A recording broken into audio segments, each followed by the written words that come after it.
I'm telling you, this one's wild. The Supreme Court just dropped a move that could wipe out gun permits as we know them, and to make it even crazier, the DOJ is now siding with gun owners for the first time in history. What's up? This is Luke from Line 45. Today, we're breaking down how the Supreme Court and DOJ just teamed up to flip the entire concealed carry system on its head. And trust me, this changes everything for gun owners across the country. Before we dive in, do me a solid. Smash that subscribe, tap the bell, hit all the dang buttons down there. You don't gotta, but it keeps this train rolling and lets me crank out more of this wild gun talk for y'all. Alright, enough of that, let's get back to it. The moment everything changed. The Supreme Court just made it official. May issue permit systems are basically toast after the latest round of rulings that were built on New York State Rifle and Pistol Association versus Bruin from 2022. Back then, the court ruled that states couldn't force you to prove a special need to carry a gun in public. Now, every state still hanging on to those old school rules is running out of excuses. The justices made it clear that the Second Amendment covers carrying outside the home, and if your system gives local officials the power to say no just because they feel like it, that's unconstitutional. That's not me saying it. That's straight out of Justice Thomas's majority opinion in Bruin and the follow-up cases that used the same text, history, and tradition test.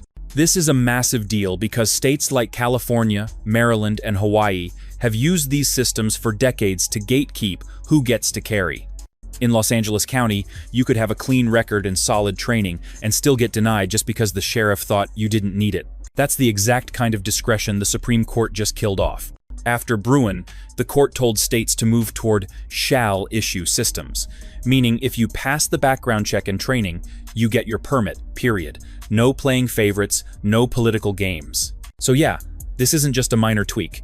This is the court saying carry rights aren't negotiable anymore. The idea that your freedom depends on someone else's opinion, that's done, no cap. How the court killed May issue for good.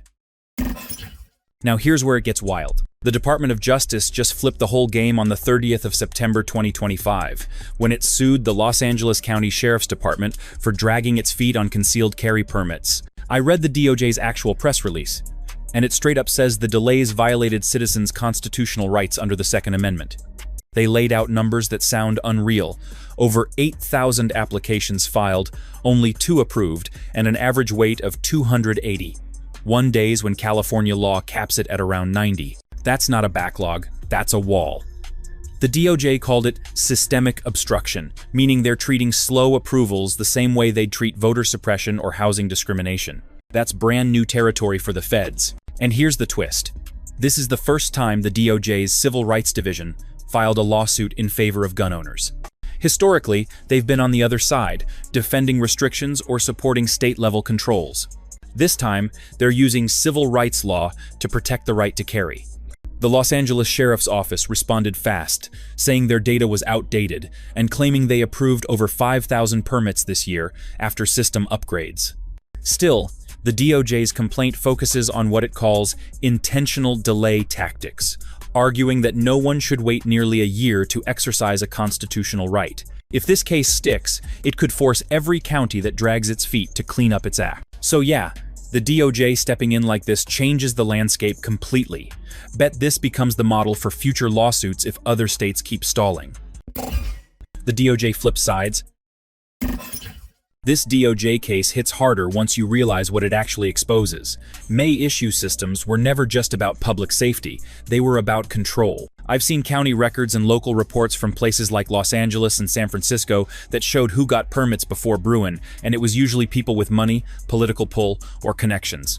Regular citizens? Denied or ignored. The Los Angeles Times even ran a 2021 investigation, showing that campaign donors to sheriffs were far more likely to get CCW permits. That's not law enforcement, that's favoritism.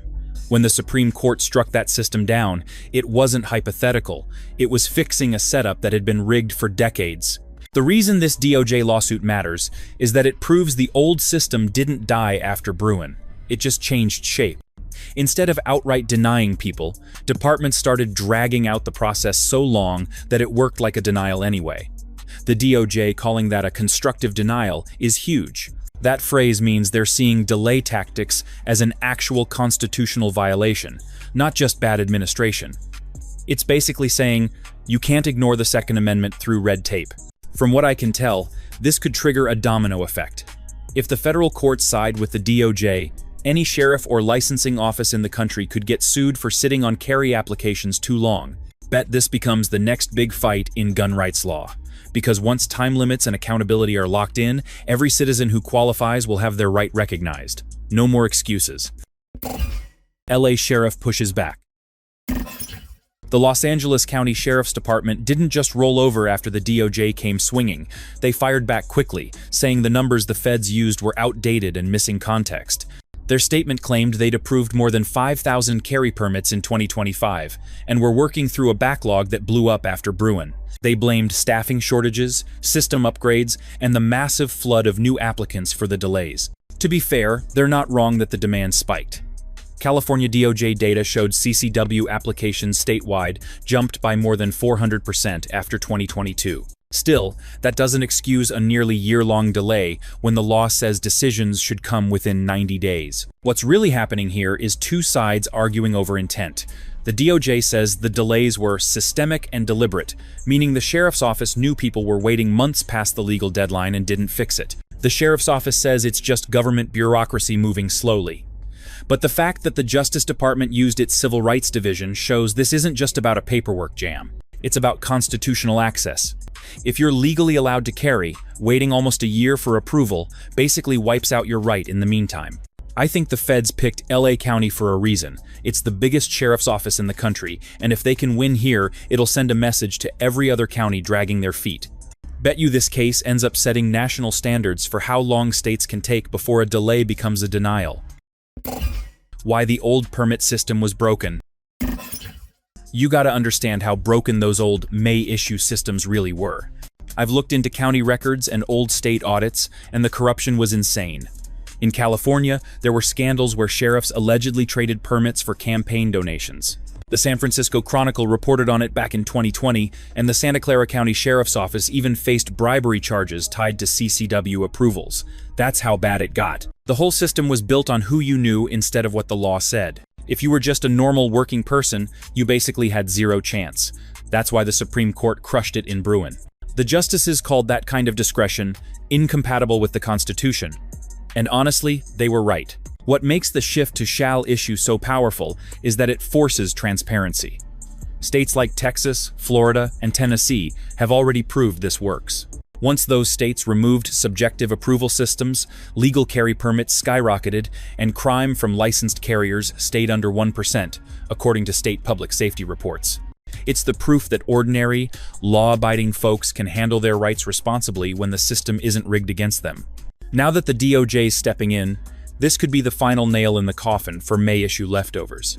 If agencies know they can get sued by the federal government for dragging out applications, bet they'll start processing faster. For decades, politicians treated concealed carry like a privilege.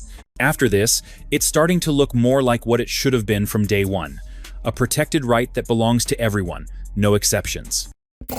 What this means for every gun owner in America. This whole situation in LA isn't just about one county getting called out. It's a preview of where the fight's heading next.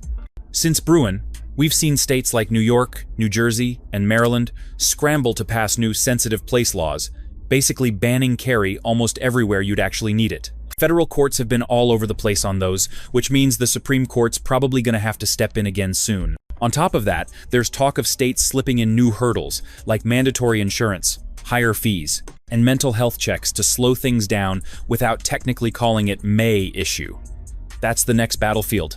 No cap. They're trying to rebuild control under a different name. From where I stand, this DOJ case might change the tone nationally.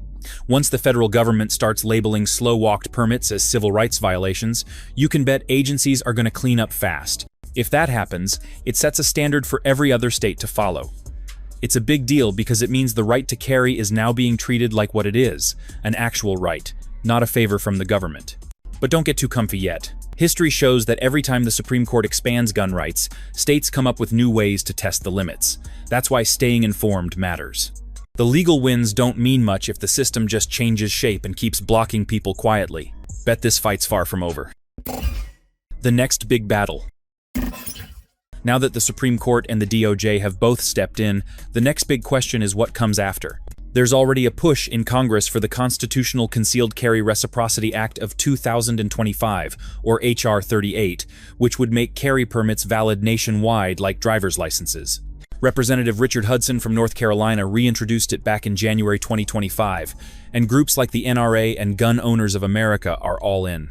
If it passes, your permit from Texas, Florida, or Arizona would work the same way in states like Illinois or New York. That would be a game changer. But it's already getting pushback from blue state lawmakers who claim it undermines local safety standards. According to CRS reports, this bill's been floating around Congress for years. But now, with the DOJ's lawsuit and the court's new rulings, the momentum's real. For me, this whole run of events feels like the country's finally forcing a clear line between regulation and infringement. The courts are saying you can regulate for safety, but you can't bury a right under bureaucracy. And seeing the DOJ side with citizens instead of the sheriffs, that's a once-in-a-lifetime flip. No cap, this might be the closest we've ever come to nationwide carry being treated as a full constitutional right, not a patchwork of state favors. But like every win in the gun world, it's never final. The Second Amendment keeps proving one thing over and over. It only stays strong when people keep paying attention and showing up when it counts.